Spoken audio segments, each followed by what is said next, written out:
Assalamualaikum. My name is Tayyiba Babar and I'm a consultant nutritionist and dietitian working with the USA Food Brand.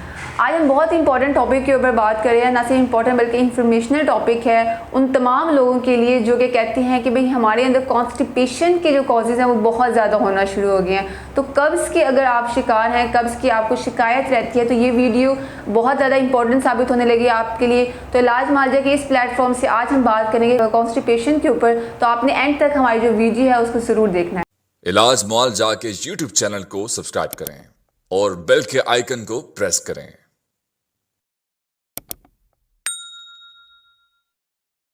Constipation के ऊपर अगर हम बात करते हैं तो ये बहुत ज़्यादा प्रिवेलिंग इशू है हमारी सोसाइटी के अंदर। तो इसकी अगर हम बात करें सबसे पहले कि कौन से ऐसे कॉन्सिक्वेंस हैं, क्योंकि अगर हम कंपेयर करते हैं आज के इराक को और कुछ पिछले इराक को, तो हमने देखा है कि ऑब्वियसली सब कुछ वही है, लेकिन कॉन्स्टिपेशन जो है वो हमारी डे बाई डे हमारी लाइफ के अंदर वो चीज़ ऐड होती जा रही है। तो इसकी ऐसी कौन सी मेन रीज़न है? तो डेफिनेटली जिस तरह से आप इवोल्यूशन हो रही है, जिस तरह से टेक्नोलॉजी बढ़ रही है, फूड के अंदर भी बहुत सी चेंजेस आ रही हैं। सबसे ज़्यादा इम्पॉर्टेंट अगर मैं आपके साथ शेयर करूँ, हमारा फाइबर ग्रुप है जिसको जी एलिमिनेट किया जा रहा है हमारी डाइट के अंदर से। क्योंकि डेफिनेटली जब आप फूड की प्रोसेसिंग करेंगे, आजकल आप जितने भी देख लें मार्केट के अंदर डिफरेंट जो प्रेफर किए जाती हैं वो यही होते हैं कि रेडी टू कुक फूड हो, रेडी टू ईट फूड्स हों। तो ऑब्वियसली उनकी प्रिजर्वेशन होना बहुत ज़रूरी है, क्योंकि उनको देर तक उनको प्रिजर्व करना होता है। हमें नहीं पता होता है कि क्लाइंट जो है, जो भी कंज्यूमर है, वो उसको कब कंज्यूम करे। तो उसको प्रिजर्व करने के लिए उसके अंदर कुछ आप कह लें कि केमिकल्स भी ऐड होते हैं। इसके अलावा जब वो फूड की प्रोसेसिंग से गुजरता है ना कोई भी फूड, तो डेफिनेटली इट्स मीन कि आप उसका फाइबर कंटेंट ख़त्म कर रहे हैं। इसकी बहुत ज़्यादा अगर मैं आपको एक रिच एग्जांपल देना चाहूँ तो हमारा होल व्हीट आटा है। आटे की अगर हम बात करें तो जी आज से पहले देखा जा रहा था कि हमारे सोसाइटी के अंदर बहुत ज़्यादा खालिस चक्की का आटा जी एक ट्रेंड था कि खालिस चक्की के आटे को ही कंज्यूम करना है। लेकिन जैसे जैसे हमने देखा गया कि टाइम टू टाइम कॉन्स्टिपेशन की इश्यूज़ आए, पाइल्स की इशू आए, स्टमक की इशू आए, जब इस चीज़ को रिसर्च के साथ रिलेट किया गया, न्यूट्रिशनल पॉइंट ऑफ व्यू से इसको देखा गया, तो पता चला कि जी हमारी डाइट का जो मेजर पार्ट जो है वो आपका होल व्हीट है। आप नाश्ते में भी आप पराठा या रोटी की फॉर्म में कुछ ना कुछ साथ ले रहे होते हैं। आपका लंच है, आपका डिनर है, ये बड़े मेजर मील्स हैं जो कि आपने दिन में कंज्यूम करने ही करने हैं। तो इसके साथ साथ ऑब्वियसली आपने रोटी भी लेनी है। जब आपकी रोटी के अंदर से फाइबर ही ख़त्म है तो इट्स मीन कि आपको वो चीज़ बॉडी के अंदर जा ही नहीं रही। तो अल्टीमेटली बॉडी को तो उसकी ज़रूरत है, और जब आप एक चीज़ बॉडी की रिक्वायरमेंट है और आप उसको वो प्रोवाइड नहीं कर रहे, तो definitely at the end of the day body आपको उसके अगेंस्ट रिप्लाई करना शुरू करती है। वो आपके स्टमक इशू की फॉर्म में भी आपको जाहिर हो सकता है, अब आपको कॉन्स्टिपेशन के इशू फॉर्म में भी जाहिर, या फिर IBS के जो फर्दर इश्यूज होते हैं उस फॉर्म में भी ये सारे साइन एंड सिम्टम्स जाहिर हो सकते हैं। तो सबसे पहले तो जी फाइबर का इनटेक जो है वो बहुत इंपॉर्टेंट है कॉन्स्टिपेशन के अंदर। अगर आप कॉन्स्टिपेशन के पेशेंट्स हैं या आपको कॉन्स्टिपेशन अक्सर रहती है, तो आपने जी मेक श्योर करना है कि आपकी डाइट के अंदर फाइबर तो कम नहीं है।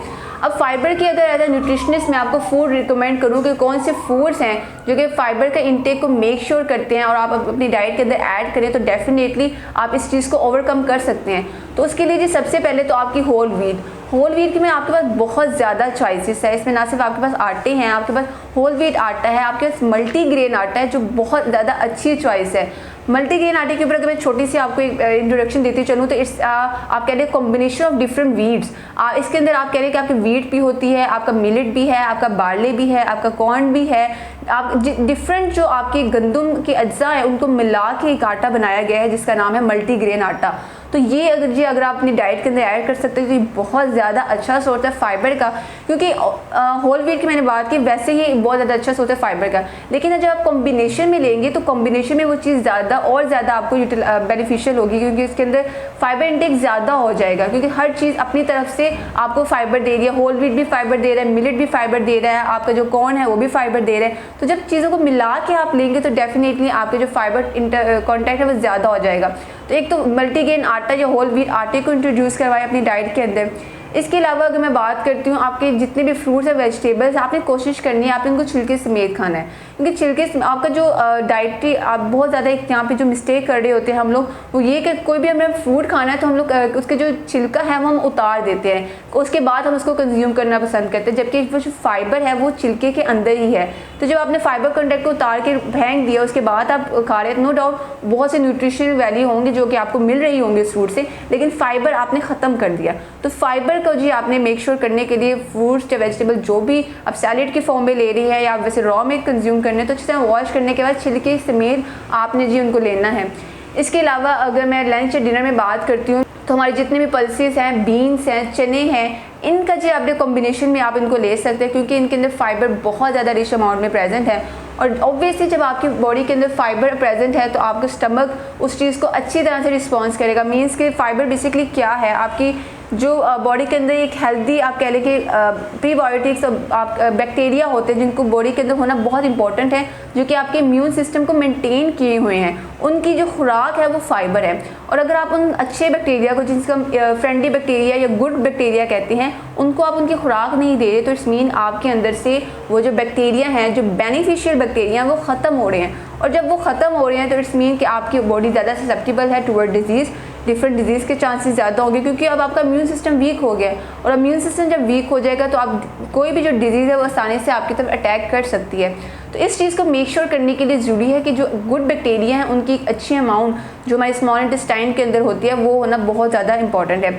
और उनके लिए उनकी जो खुराक है वो फाइबर है, मैंने आपको बताया। तो फाइबर को जो आपने ज़रूर इंट्रोड्यूस करवाना है। इसके अलावा योगर्ट जो है वो बहुत ज़्यादा अच्छी चॉइस है। दही आप उसको जी डिफरेंट फॉर्म में ले सकते हैं। आप उसको कुछ लोग क्रीम चाट में ऐड करके लेते हैं, कुछ लोग वैसे रायते के फॉर्म में लेते हैं, कुछ लोग डिफरेंट फूड के साथ इसका कॉम्बिनेशन करके ले लेते हैं। तो जिस तरह से भी आप इसको ऐड करना चाहिए योगर्ट को, दही को, तो आपने जी ज़रूर ऐड करना है क्योंकि बहुत ज़्यादा बेनिफिशियल ना सिर्फ स्मॉल इंटेस्टाइन के लिए बल्कि आपके स्टमक के लिए भी ये बहुत ज़्यादा इक्वली इंपॉर्टेंट है। इसके अलावा अगर फाइबर की हम बात करते हैं वेजिटेबल्स के, आपको मैंने बताया कि इससे आप इसका इंटेक लेते हैं, फ्रूट से ले सकते हैं, होल व्हीट से ले सकते हैं। इसके अलावा पल्सेस, बीन्स की मैंने बात की, आप वहाँ से जी इनको कंज्यूम कर सकते हैं। तो definitely at the end of the day जब आप ये सारी चीज़ों को अपने डाइट के अंदर ऐड करेंगे, आप इन सब चीज़ों को इक्वली बैलेंस अमाउंट में लेकर चलेंगे तो आपको कॉन्स्टिपेशन आप देखेंगे बहुत हद तक आप इसको ओवरकम करेंगी।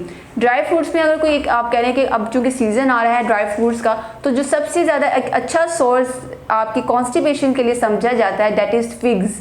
अंजीर की अगर मैं बात करती हूँ तो ये बहुत ज़्यादा इंपॉर्टेंट है। क्यों? क्योंकि इसके अंदर आप नेचुरली कुछ ऐसे बायोएक्टिव कंपाउंड्स हैं जो कि आपकी बॉडी के अंदर जाके ना सिर्फ उन बैक्टीरिया की जो ग्रोथ है उनको प्रमोट करते हैं, जबकि आपके जो स्टमक से रिलेटेड इश्यूज़ हैं उनको भी मिनिमाइज़ करेंगे। और फाइबर का ये बहुत रिच सोर्स है। तो इसको आपने इस्तेमाल इस तरह से करना है कि आप इसको ऑलरेडी वाटर के अंदर सोक कर लें। नॉर्मली हम ये रिकमेंड करते हैं कि 3 से 5, अगर मीडियम साइज़ के हैं तो आप 3 से 5 जो अंजीर के दाने हैं वो आप रात को वाटर के अंदर सोक कर दें और अर्ली मॉर्निंग जी आपने उनको जी कंज्यूम करना है। तो आप देखेंगे विद आपकी अगर जितनी भी कॉन्स्टिपेशन बहुत पुरानी भी है, अगर इवन आपकी ईयर्स से ये इशू चल रहा है, तो आप यू विल सी कि विद इन अ वीक्स आपका जो कॉन्स्टिपेशन का इशू है वो बहुत हद तक मिनिमाइज होगा। तो ये कुछ इंपॉर्टेंट टिप्स थी जो कि इलाज मुआवजा के इस प्लेटफॉर्म से एज अ न्यूट्रिशनिस्ट मैंने आपके साथ शेयर की। डेफिनेटली जब आप इनको अपनी डाइट के अंदर ऐड करेंगे तो आपको बहुत ज़्यादा अच्छे रिजल्ट्स मिलेंगे। Thank you so much.